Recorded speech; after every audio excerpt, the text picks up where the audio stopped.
بسم الله الرحمن الرحيم هل أتى على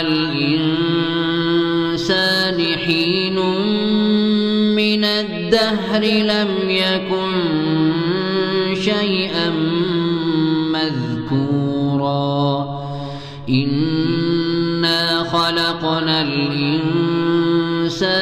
من نطفة أمشاج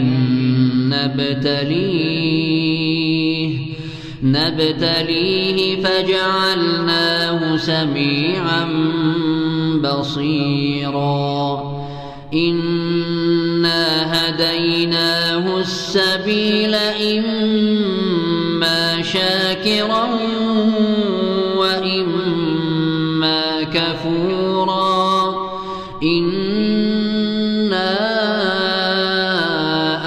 أعتدنا للكافرين سلاسل وأغلالا وسعيرا إن الأبرار يشربون من كأس كان مزاجها كافورا عينا يشرب بها عباد الله يفجرونها تفجيرا يوفون بالنذر ويخافون يوما كان شره مستطيرا ويطعمون الطعام على حبه مسكينا ويتيما وأسيرا إنما نطعمكم لوجه الله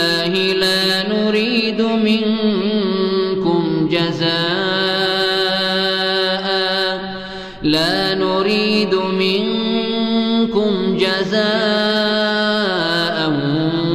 ولا شكورا إنا نخاف من ربنا يوما عبوسا قمطريرا فوقاهم الله شر ذلك اليوم ولقاهم نضرة وسرورا وجزاهم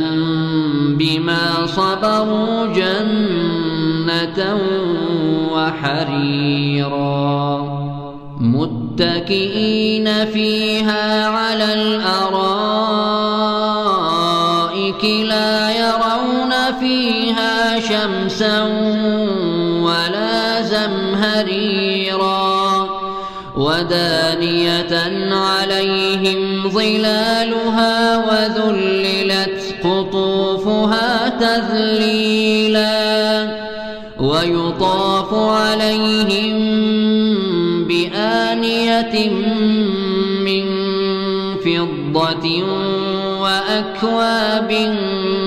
كانت قوارير من فضة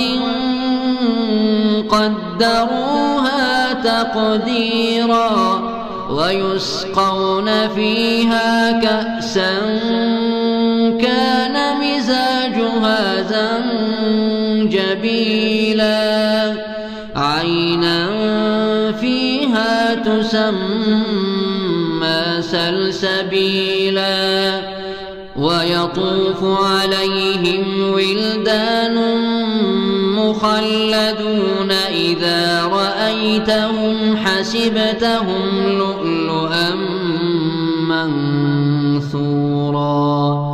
وإذا رأيت ثم رأيت نعيما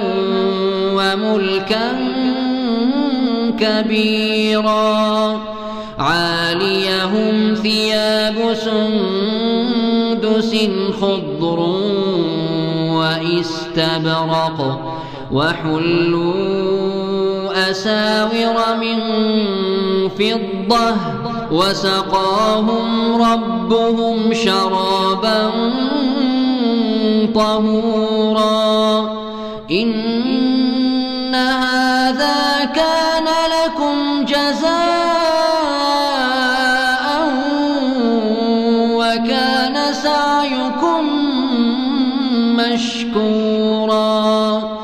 إنا نحن نزلنا عليك القرآن تنزيلا فاصبر لحكم ربك ولا تطع منهم آثما أو كفورا واذكر اسم ربك بكرة وأصيلا ومن الليل فاسجد له وسبحه ليلا طويلا إن هؤلاء يحبون العاجلة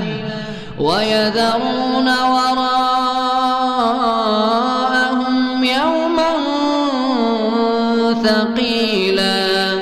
نحن خلقناهم وشددنا أسرهم وإذا شئنا بدلنا أمثالهم تبديلا إن هذه تذكرة فمن شاء اتخذ إلى ربه سبيلا وما تشاءون إلا أن يشاء الله إن الله كان عليما حكيما يدخل من يشاء في رحمته والظالمين أعد لهم عذابا أليما.